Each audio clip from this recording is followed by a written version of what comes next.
Hello friends, welcome back my YouTube channel Santosh world science academy. और आज हम लेकर के आए हैं क्लास 11th का फिज़िक्स। और आज हम पढ़ेंगे मात्रक एवं मापन के बारे में। और आज का क्लास हमारा स्टार्ट होने वाला है। चैप्टर 1 स्टार्ट कर रहे हैं। हमारा टॉपिक है यूनिट एंड मेजरमेंट। हमारा टॉपिक का नाम है unit and measurement. Okay, let's start. First question है भौतिकी। भौतिकी क्या है? ये बहुत बार पूछा जाता है कॉमन रूप में कि भौतिकी क्या है, फिजिक्स क्या है। तो हमारा क्या होगा आंसर? विज्ञान की वह शाखा जिसमें प्रकृति एवं प्रकृति में होने वाली घटनाओं का अध्ययन किया जाता है उसे भौतिकी कहते हैं। क्लियर हो गया? अब इसी को हम इंग्लिश में लिख दिए हैं फिजिक्स। What is physics? तो हमारा आंसर क्या होगा? The branch of science which deals with the study of nature and natural phenomena is called physics. Okay, यहाँ तक क्लियर हो गया? हमारा यहाँ हिंदी में भी डेफिनेशन लिख दिए हैं और यहाँ पे इंग्लिश में भी हो गया। चलिए आगे समझते हैं। आगे है नोट। नोट में देखते हैं कि फादर ऑफ फिजिक्स किसको कहा जाता है? न्यूटन को कहा जाता है। ऐसा सवाल क्वेश्चन पूछ दिया कि who is the father of physics, ठीक है, तो क्या लिखेंगे उसमें? न्यूटन लिखेंगे।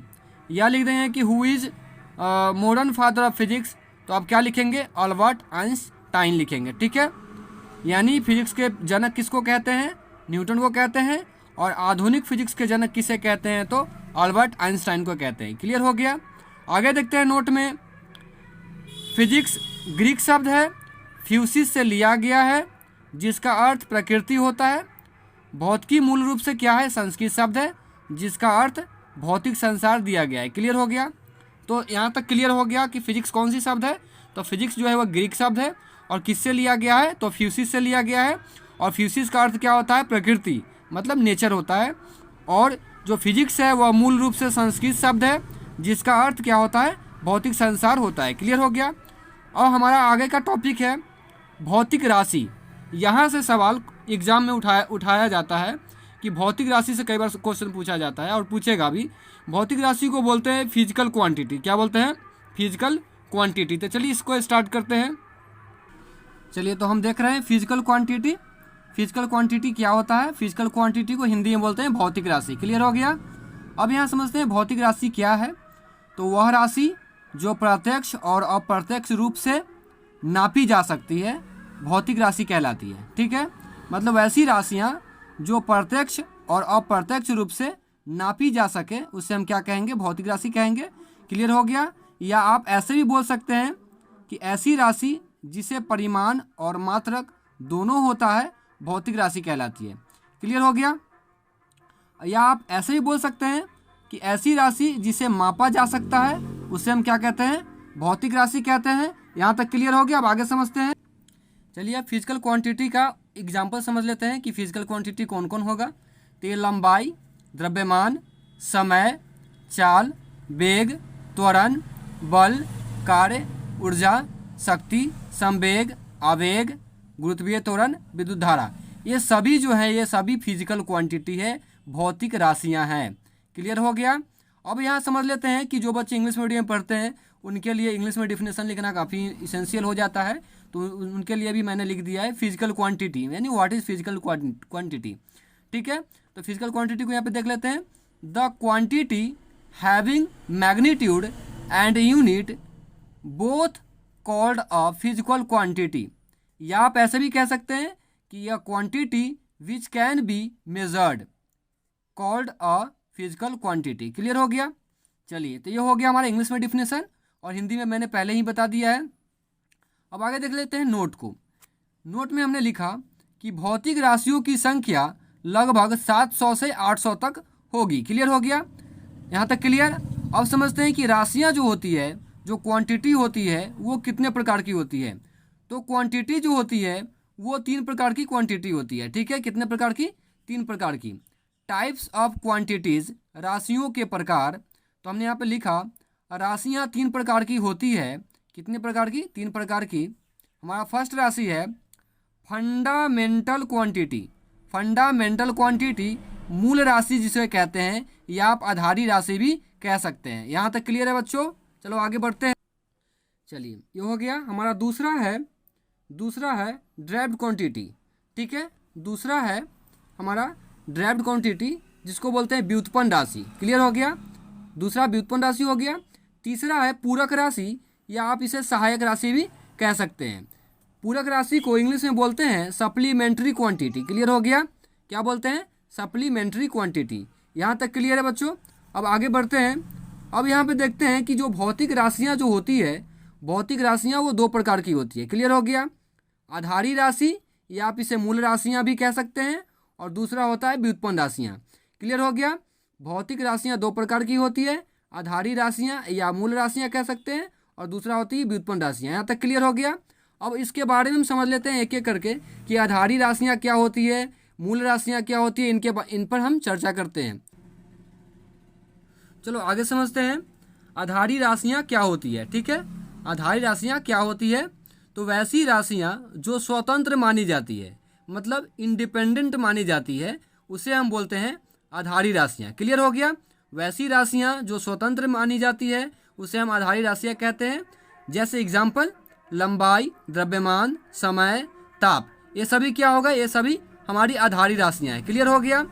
अब यहाँ देखते हैं आधारी राशियाँ कोई मूल राशियाँ कहते हैं, तो हमने यहाँ पे लिखा भी मूल राशियों और मूल मात्रकों की संख्या 7 होती है। तो आपसे क्वेश्चन ऑब्जेक्टिव में पूछ सकता है कि मूल राशियों की संख्या कितनी होती है, तो आप क्या लिखेंगे उसमें?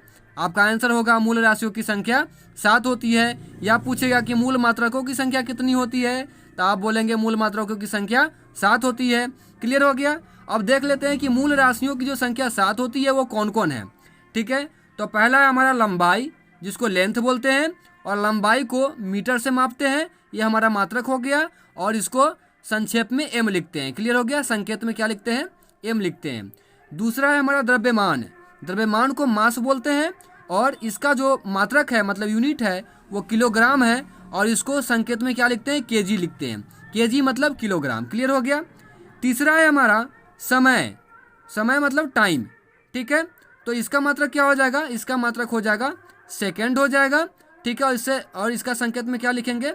एस लिखेंगे। क्लियर हो गया। चौथा है हमारा ताप, टेम्परेचर, टेम्परेचर का मात्रक क्या हो जाएगा? केल्विन हो जाएगा, और इसको हम क्या चीज़ से लिखते हैं? कैपिटल के से लिखते हैं। क्लियर हो गया बच्चों। अब हमारा नेक्स्ट है नंबर 5, ज्योति तीव्रता। ठीक है, ज्योति तीव्रता को लुमिनियस इंटेंसिटी बोलते हैं, और इसका मात्रक हो जाएगा कैंडला। क्या हो जाएगा? कैंडला हो जाएगा, और इसको हम क्या चीज़ से लिखते हैं? संकेत में CD से लिखते हैं, स्मॉल c और स्मॉल d से लिखते हैं। क्लियर हो गया बच्चों। नेक्स्ट है हमारा विद्युत धारा, और विद्युत धारा को इंग्लिश में लिखते हैं इलेक्ट्रिक करंट। ठीक है, और विद्युत धारा का जो मात्रक होता है, मतलब ऐसा ही मात्रक जो होता है वो एम्पियर होता है, और एम्पियर को जो संकेत में लिखते हैं वो कैपिटल A से लिखते हैं। क्लियर हो गया, कैपिटल A बच्चों याद रखना है, कैपिटल A। और नेक्स्ट है हमारा पदार्थ का परिमाण, जिसको इंग्लिश में लिखते हैं अमाउंट ऑफ सब्सटेंस, और इसका मात्रक मोल होता है। इसका मात्रक क्या होता है? मोल होता है, और इसे हम संकेत में MOL से लिखते हैं। क्लियर हो गया। चलिए आगे समझते हैं। आगे हमारा एक नोट है, नोट को देख लेते हैं। कहता है कि वे भौतिक राशियाँ जो आपस में स्वतंत्र होती है तथा जिनका आपस में कोई संबंध नहीं होता है, उन्हें हम मूल राशियाँ कहते हैं। क्या कहते हैं? मूल राशियाँ। जैसे आपसे कोई पूछ दिया कि मूल राशियाँ क्या होती है, तो आप बोलें कि वे भौतिक राशियाँ जो आपस में स्वतंत्र होती है तथा जिनका आपस में कोई संबंध नहीं होता है, उन्हें मूल राशियाँ कहते हैं। क्लियर हो गया। चलिए आगे हम नेक्स्ट समझते हैं। दूसरा है हमारा व्युत्पन्न राशियाँ। तो हम समझते हैं व्युत्पन्न राशियाँ के बारे में कि व्युत्पन्न राशियाँ क्या होती है। ठीक है, चलिए यहाँ समझते हैं। कहता है कि वैसी राशियाँ जिनको व्यक्त करने के लिए कम से कम 2 या 2 से अधिक मूल राशियों की आवश्यकता होती है, उसे हम व्युत्पन्न राशियाँ कहते हैं। क्लियर हो गया। अगर क्वेश्चन पूछा जाए कि व्युत्पन्न राशियाँ किसे कहते हैं, तो आप लिखेंगे कि वैसी राशियाँ जिनको व्यक्त करने के लिए कम से कम 2 या 2 से अधिक मूल राशियों की आवश्यकता होती है, उसे हम व्युत्पन्न राशियाँ कहते हैं। तो अब यहाँ समझ लेते हैं एग्जाम्पल में कि व्युत्पन्न राशियाँ कौन कौन हैं। तो आप यहाँ समझिए व्युत्पन्न राशियाँ कौन कौन है। तो यहाँ देखिए, क्षेत्रफल, जिसको एरिया बोलते हैं, ये व्युत्पन्न राशियाँ हैं। आयतन, बल, कार्य, ऊर्जा, घनत्व इत्यादि, ये सभी क्या हैं? ये सभी व्युत्पन्न राशियाँ हैं। क्लियर हो गया। अब हमारा आगे है कि या आप लिख सकते हैं जैसे इसका डिफिनेशन हमने लिखा व्युत्पन्न राशियाँ का, या आप डिफिनेशन ऐसे भी लिख सकते हैं कि वैसी राशियाँ जो मूल भौतिक राशि से प्राप्त किए जाते हैं उसे व्युत्पन्न राशियाँ कहते हैं। क्लियर हो गया? वैसी राशियाँ जो मूल भौतिक राशियों से प्राप्त किए जाते हैं उसे व्युत्पन्न राशियाँ कहते हैं। तो यहाँ तक क्लियर हो गया बच्चों? तो ये रहा आज की क्लास। तो आज की क्लास हमारी यहीं तक रहेगी। इसके आगे हम नेक्स्ट वीडियो पार्ट 2 में पढ़ेंगे। उसमें हम सहायक राशि, मापन, मात्रक, अंकिक मान आदि के बारे में पढ़ाएंगे। आप हमारे चैनल को सब्सक्राइब कर दें और बेल आइकन दबाना ना भूलें ताकि आने वाले नए वीडियो का नोटिफिकेशन मिलते रहे। तो चलिए मिलते हैं नेक्स्ट वीडियो पार्ट 2 में। आज के लिए धन्यवाद।